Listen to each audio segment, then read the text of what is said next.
இந்த கடைசி லாஸ்ட் 1 மந்தா நடந்த ஒரு சில விஷயங்கள் உங்ககிட்ட நான் ஷேர் பண்ணணும்னு ஆசைப்படுறேன்.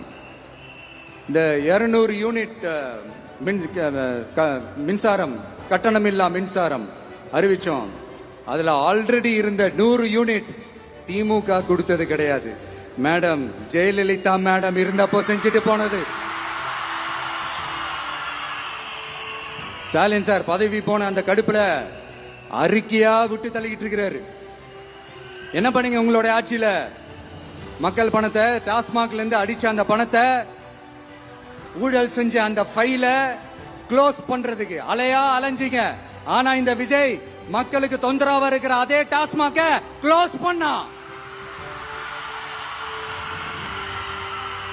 விவசாயிகளோட அந்த கடனை தள்ளுபடி மேக்சிமம் இந்த 1 மந்த்ல என்ன செய்ய முடியுமோ அத செஞ்சான்.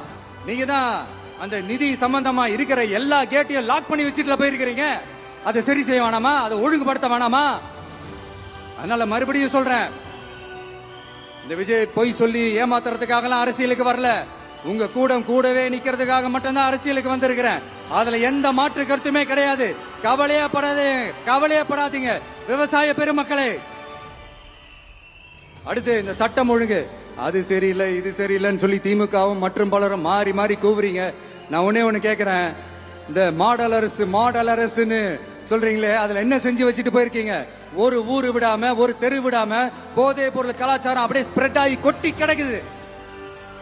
அது அப்பவே இனிஷியல் ஸ்டேஜ் அதை நீங்க கண்ட்ரோல் பண்ணிருந்தீங்கன்னா இத்தனை பெண் குழந்தைகளை இத்தனை பெண்களை இழக்க வேண்டிய ஒரு சூழ்நிலை ஏற்பட்டிருக்குமா? எல்லாத்தையும் பண்ணிட்டு பழிய தூக்கி ஏன் மேல போடுறாங்க. நீங்க என்ன பழி நம்ம மேல போட்டாலும் மக்கள் நிம்மதியா வாழக்கூடிய அந்த செயலை கண்டிப்பா இந்த விஜய் செஞ்சுதான் காட்டுவான். அதுக்காக தான் எஃபிஷியன்டான போலீஸ் ஆபீசர்ஸ் நான் அப்பாயிண்ட் பண்ணியிருக்கிறேன். எஃபிஷியன்டான அந்த போலீஸ் ஆபீசர்ஸ் டீம் நான் அப்பாயிண்ட் பண்ணியிருக்கிறேன்.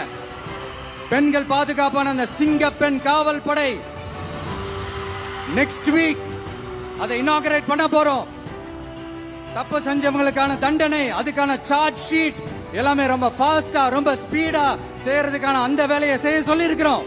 கோர்ட்ல கூட தப்பு செஞ்சவங்களுக்கான அந்த கடுமையான தண்டனை வாங்கி கொடுக்கறதுக்கான அந்த வேலையையும் ரொம்ப சீக்கிரமா செய்ய சொல்லி இருக்கிறோம்.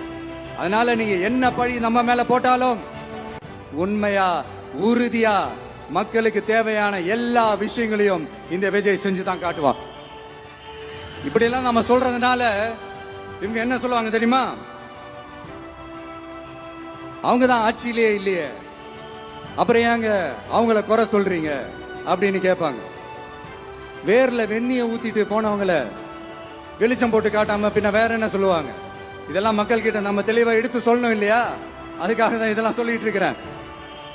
நம்ம மக்களுக்காக இவ்வளவு வேலை பார்க்கிறோம். ஆனா இவங்க அதையெல்லாம் விட்டுட்டு குதிரை பேரம் பண்றாரு, அது பண்றாரு, இது பண்றாருன்னு சொல்லிட்டு தப்பா கதையெல்லாம் அடிச்சு விட்டுக்கிட்டு இந்த தீய சக்தியும் தீந்து போன சக்தியும்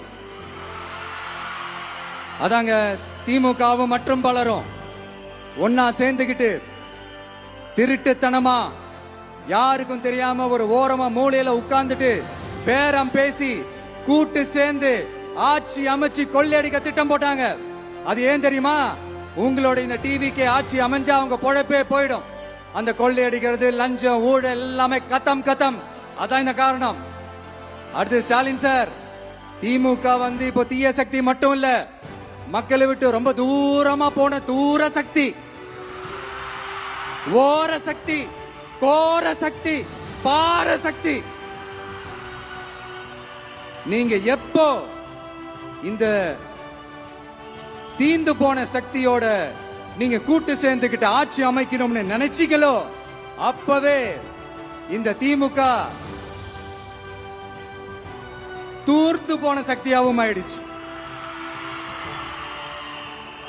நீங்களாம் நம்மளை பத்தி அவதூறு பேசலாமா சார்?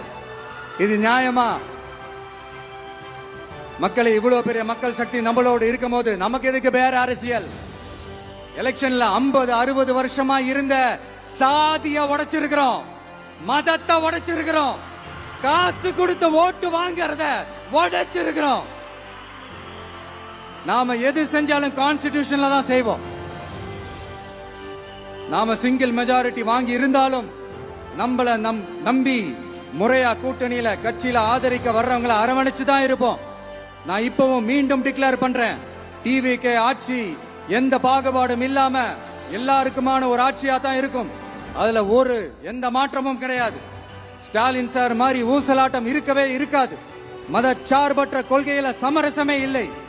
மாநில உரிமைகள்ல விட்டு கொடுக்கவே மாட்டோம். நதி நீர் உரிமைகளை விட்டு கொடுக்கவே மாட்டோம். சமூக நீதி, சம நீதிய, சமத்துவ நீதிய ஒரு நாளும் விட்டு கொடுக்கவே மாட்டோம். அதனால திருச்சி கிழக்கு தொகுதி மக்களே, தமிழ்நாட்டில் இருக்கிற 234 தொகுதியும் நம்ம தொகுதி தான்.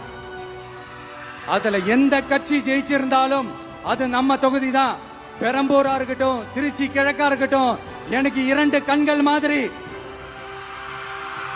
அதுலயும் திருச்சி கிழக்கு என் செல்ல புள்ள மாதிரி. அதனால வரப்போற இடைத்தேர்தல்ல உங்க வீட்டுல இருக்கிற ஒருத்தரை தான் வேட்பாளரா நிக்க வைக்க போறோம். நீங்க எப்படி இந்த விஜய்க்கு ஆதரவு கொடுத்து ஓட்டு போட்டு ஜெயிக்க வச்சீங்களோ, அதே மாதிரி வரப்போற இடைத்தேர்தல்ல உங்களுடைய அந்த வேட்பாளரையும் ஜெயிக்க வைப்பீங்கன்ற அந்த ஒரு நம்பிக்கை நான் முழுமையா தான் நம்புறேன். உங்களுக்காக உழைக்க வந்திருக்கிறேன்.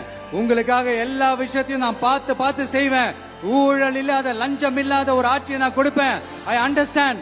ஒரே நாள் அது நடக்காததான், மேஜிக் இல்ல. பட் ஒரு நாள் அதை நான் நடக்க வைப்பேன்.